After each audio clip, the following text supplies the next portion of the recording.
Now we have some beautiful Jarlsberg Swiss cheese. Jarlsberg is, you know, the high quality brand name that everybody knows in Swiss cheese.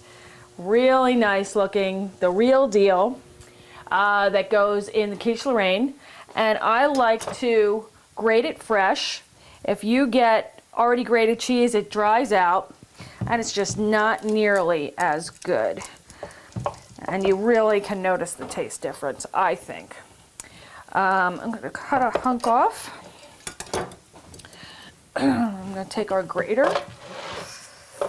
the big holes of a standing grater, and we're just going to brush it against there.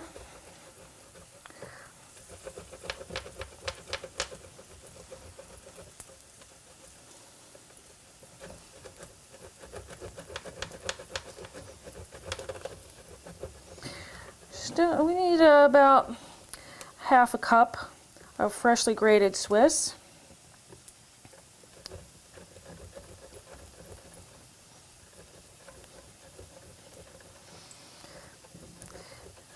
Let's see.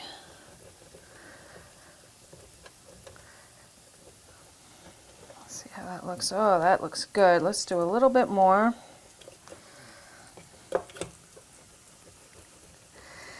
And we've done our onions and our bacon, and now we grated our cheese. There we go, very nice. And when we come back, we're going to assemble our Quiche Lorraine.